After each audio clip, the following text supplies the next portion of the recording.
ഡൽഹിയിൽ പാറ്റാക്കൂട്ടം നടത്തിയ അഴിഞ്ഞാട്ടത്തിൽ നടപടി കടുപ്പിക്കാൻ പോലീസ്. വിവിധ സ്റ്റേഷനുകളിലായി 5 എഫ്ഐആറുകൾ രജിസ്റ്റർ ചെയ്തു. കൂടുതൽ എഫ്ഐആറുകൾ ഇനിയും രജിസ്റ്റർ ചെയ്യുമെന്നാണ് വിവരം. CCTV ദൃശ്യങ്ങളുടെ സഹായത്തോടെ കൂടുതൽ അറസ്റ്റുകളും ഉണ്ടായേക്കും. കലാപം ഉൾപ്പെടെയുള്ള വകുപ്പുകളാണ് പ്രതികൾക്കെതിരെ ചുമത്തിയിരിക്കുന്നത്. നന്ദഗോപനാണ് ഡൽഹിയിൽ നിന്നും ചേരുന്നത്. നന്ദൻ, ഇന്നലത്തെ ഒരു ദിവസം മുഴുവൻ രാജ്യതലസ്ഥാനത്ത് വലിയ അതിക്രമം ഈ പാറ്റകളുടെ നേതൃത്വത്തിൽ നടന്നു.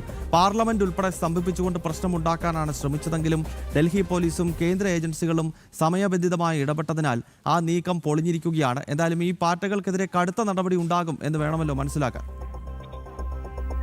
തീർച്ചയായിട്ടും ഞാനിപ്പോൾ നിൽക്കുന്ന ഈ ജന്തർ മന്ദിറിൽ എനിക്ക് പിന്നിൽ ഇതേപോലെ ഇന്നലെയും ബാരിക്കേഡുകൾ തീർത്തിരുന്നു.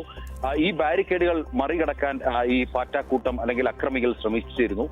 ഇതിനെതിരെ വളരെ ശക്തമായ നടപടിയാണ് ഇന്നലെ RAF കൈക്കൊണ്ടത്. ഈ ബാരിക്കേഡുകൾ തകർത്ത് മുന്നോട്ട് പോകാൻ ശ്രമിച്ച ഈ പാറ്റാക്കൂട്ടത്തിലെ അക്രമികൾക്കെതിരെ ഇന്നലെ പോലീസ് ലാത്തി വീശുന്ന സാഹചര്യമായിരുന്നു ഉണ്ടായിരുന്നത്. അതേസമയം ഇന്നിപ്പോൾ അന്തരീക്ഷം സമാധാനപരമാണ്. അവിടെ ഇന്നലെ പോലീസ് പൊളിച്ചു മാറ്റിയ സമരപ്പന്തൽ അത് വീണ്ടും താൽക്കാലികമായി പുനഃസ്ഥാപിച്ചിരിക്കുകയാണ്. യഥാർത്ഥത്തിൽ പോലീസിൻ്റെ മൗനാനുവാദത്തോടുകൂടി തന്നെയാണ് അവ പുനഃസ്ഥാപിക്കപ്പെട്ടത്.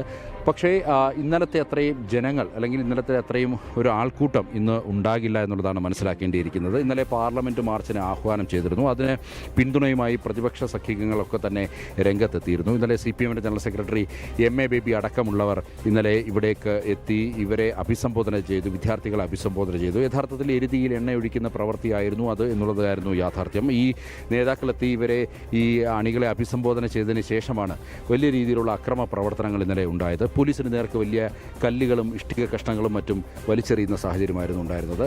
നിരവധി പോലീസുകാർക്ക് ഏതാണ്ട് 118 പേർക്കാണ് ഇതിൽ പരിക്കേറ്റത്. പലരുടെയും പരിക്കുകൾ ഗുരുതരമാണ്. തലയ്ക്കൊക്കെയാണ് ഏറ് കിട്ടിയത്. മലയാളി മാധ്യമപ്രവർത്തകർക്കടക്കം ഈ കല്ലേറിൽ പരിക്കേൽക്കുന്ന സാഹചര്യമുണ്ടായി. ഇന്നിപ്പോൾ അന്തരീക്ഷം സമാധാനപരമാണ്. അതേസമയം വിവിധ സ്റ്റേഷനുകളിലായിട്ട് FIR രജിസ്റ്റർ ചെയ്തിട്ടുണ്ട്. മാത്രമല്ല ഈ AI-യുടെ ഒരു സഹായത്തോടുകൂടി ഫേസ് ഡിറ്റക്ഷൻ ക്യാമറകളായിരുന്നു ഇന്നലെ ഡൽഹി പോലീസ് ഉപയോഗിച്ചിരുന്നത്. അതായത് ഈ അക്രമികളെ പെട്ടെന്ന് കണ്ടെത്തുവാനും അവരുടെ ആധാറിൻ്റെ വിവരങ്ങളിലൂടെ ഇവരുടെ ഡീറ്റെയിൽസുകൾ എടുക്കുവാനും ഒക്കെ കഴിയുന്ന രീതിയിലുള്ള ക്യാമറ സംവിധാനമായിരുന്നു ഇന്നലെ ഡൽഹി പോലീസ് ഉപയോഗിച്ചത്. അങ്ങനെ ഏതാണ്ട് 70-ലധികം പേരെ ഇതിനോടകം തന്നെ തിരിച്ചറിഞ്ഞിട്ടുണ്ട്.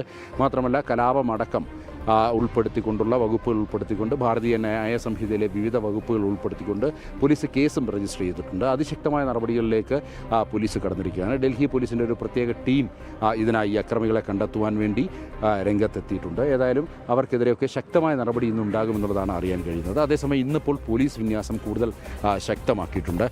എനിക്ക് പിന്നിൽ അമൽ ഈ ദൃശ്യങ്ങളൊന്ന് കാട്ടിക്കൊടുത്താൽ എനിക്ക് പിന്നിൽ ജലപീരങ്കി അടക്കം എത്തിച്ചിട്ടുണ്ട്. ഇന്നലെ ഇവിടെ ഇങ്ങനെ ജലപീരങ്കിയൊന്നും എത്തിച്ചിരുന്ന ഒരു സാഹചര്യമില്ല. ഇന്നിപ്പോൾ പ്രത്യേക ജലപീരങ്കി എത്തിച്ചിട്ടുണ്ട്. RAF-ൻ്റെ പ്രത്യേക ഈ കലാപ നിയന്ത്രണത്തിനുള്ള പ്രത്യേക വാഹനങ്ങൾ എത്തിച്ചിട്ടുണ്ട്. അങ്ങനെ ഇന്നിപ്പോൾ നോക്കുമ്പോൾ പോലീസ് എല്ലാ തരത്തിലും എല്ലാ മുൻകരുതലുകളും സജ്ജീകരിച്ചുകൊണ്ടാണ് പോലീസ് ഇന്നിപ്പോൾ ഈ ജന്തർ മന്ദിർ റോഡിൽ നിലയുറപ്പിച്ചിരിക്കുന്നത്. ഒരു തരത്തിലുള്ള പ്രതിഷേധങ്ങളും ഇന്നിവിടെ അതായത് അനുവദിക്കില്ല എന്നുള്ളതാണ്. പ്രതിഷേധങ്ങൾ അതിര് കടക്കാൻ അനുവദിക്കില്ല എന്നുള്ളതാണ്. അങ്ങനെ അതിര് കടന്നാൽ അതിനെ ശക്തിയുക്തം നേരിടുവാൻ വേണ്ടി റാപ്പിഡ് ആക്ഷൻ ഫോഴ്സും CRPF-ഉം ഡൽഹി പോലീസും തയ്യാറായി ജന്തർ മന്ദിറിൽ നിലയുറപ്പിച്ചിട്ടുണ്ട്. ഗൗതം. ഓക്കെ എന്തായാലും ഇന്ന് രാജ്യതലസ്ഥാനം ശാന്തമാണ്. ഇന്നലെ വ്യാപകമായ അക്രമം CJP അഴിച്ചുവിട്ടിരുന്നു. അതിനാൽ ഇന്ന് ശക്തമായ ജാഗ്രതാ നിർദ്ദേശം ഉൾപ്പെടെ ഡൽഹി പോലീസ് പുറപ്പെടുവിച്ചിരുന്നു. ഈ സാഹചര്യത്തിൽ ഇന്നത്തെ ദിവസം വളരെ ശാന്തമായി സാധാരണ ഒരു ദിവസമായി ഡൽഹി കടന്നു പോവുകയാണ്. നന്ദനാണ് ജന്തർ മന്ദിറിൽ നിന്നും വിശദാംശങ്ങൾ നൽകിയത്.